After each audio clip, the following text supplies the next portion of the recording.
વરસ નો કરે, વિસાવદરનું અત્યારે પિકઅપ પૂરું થઈ ગયું. એટલે મહેરબાની કરીને તાલુકા જિલ્લામાં તમે તમારું પરફોર્મ બતાવો. ઉમેદવારો પસંદગીમાં ઘરે જવું પડે છે અને પગે પડીને ઉમેદવાર બહાર રહો. એટલે તમે તાત્કાલિક ધોરણે તમે મીટિંગો ચાલુ કરી દો ભાઈ. બીજા કોઈ કઈ સવાલ નહીં? નિશિતભાઈ બરોબર છે, આપણે કહ્યું એમ બરોબર. ઉમેદવારો પસંદગીમાં ઘરે જવું પડે છે અને પગે પડીને ઉમેદવાર બહાર રહો. સુદાન ગઢવી પ્રદેશ અધ્યક્ષ હતો તો પણ પગે પડવા માટે જવું પડે તો પગે પડ્યો છું લોકોના. નમસ્કાર, સ્વરાજમાં આપનું સ્વાગત છે. હું મયુર.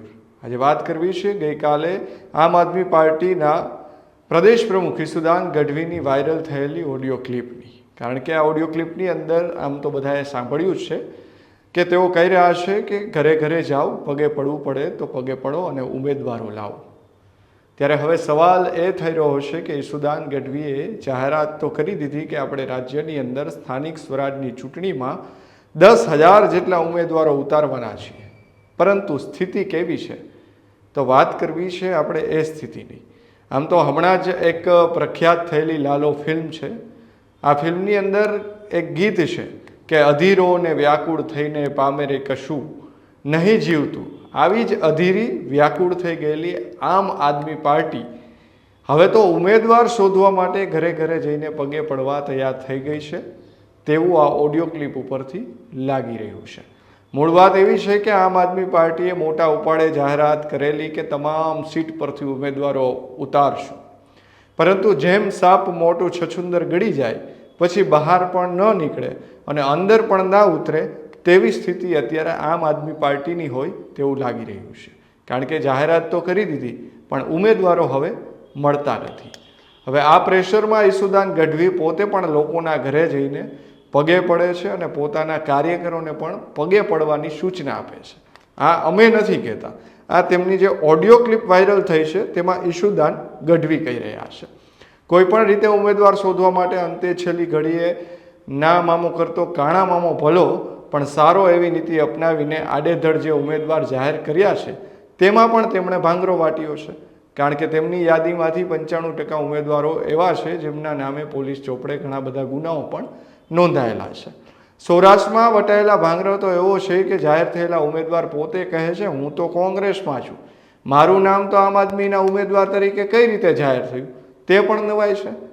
તો બીજી તરફ જામનગરના અસલમ ખિલજીને ટિકિટ આપ્યા પછી છેક દિલ્હીથી ઈસુદાનને ઠપકો મળ્યો છે કે આવા હિસ્ટ્રી સીટરને ટિકિટ કેમ આપી. હજુ આટલું પૂરતું ના હોય તેમ ગઈકાલે જ રાજકોટ જ નહીં સમગ્ર સૌરાષ્ટ્રની વિવાદાસ્પદ મહિલા પદ્મિનીબા વાળાને પણ પાર્ટીમાં લઈ લીધા છે. આમ તો ક્ષત્રિય આંદોલનથી તેઓ સામે આવ્યા હતા અને જ્યાં અનેક વિવાદોમાં તેઓ સંપડાયા હતા.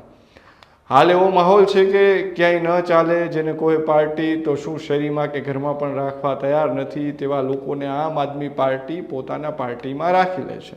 આવી ચર્ચા અત્યારે ચારેકોર ચાલી રહી છે. એક ચર્ચા મુજબ હજુ આવનાર દિવસોમાં આમ આદમી પાર્ટીના અંદરના જ ગોરખોદિયા લોકો પાર્ટીનો કાળો ચિઠ્ઠો બહાર પાડવાના છે, જેમાં હાલ જાહેર થયેલા ઉમેદવારોમાં કોની સામે કેટલા ગુના છે તે પણ કદાચ જાહેર થઈ શકે છે.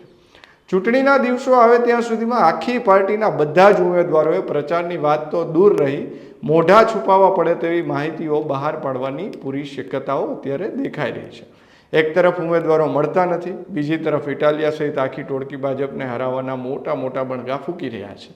આખો દિવસ વિડીયો બનાવીને જે ચર્ચાઓ કરવામાં આવી રહી છે સોશિયલ મીડિયામાં, એટલે કે આમ આદમી પાર્ટીના નેતાઓની વાસ્તવિક સ્થિતિ ધીમે ધીમે ક્યાંક ને ક્યાંક બહાર આવતી દેખાઈ રહી છે.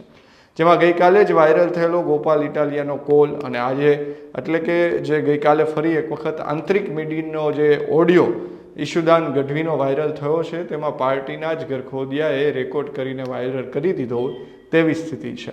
કારણ કે મોટા ઉપાડે વાત થઈ ગઈ હતી.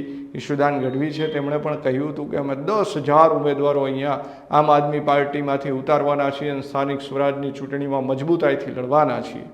ત્યારે હવે આ ઓડિયો ક્લિપથી તો સ્પષ્ટ એવું જણાય છે કે ઈસુદાન ગઢવીએ કદાચ આ બોલવામાં ઉતાવળ કરી દીધી હોય અને આ ઉતાવળ હવે તેમને ભારે પડી છે.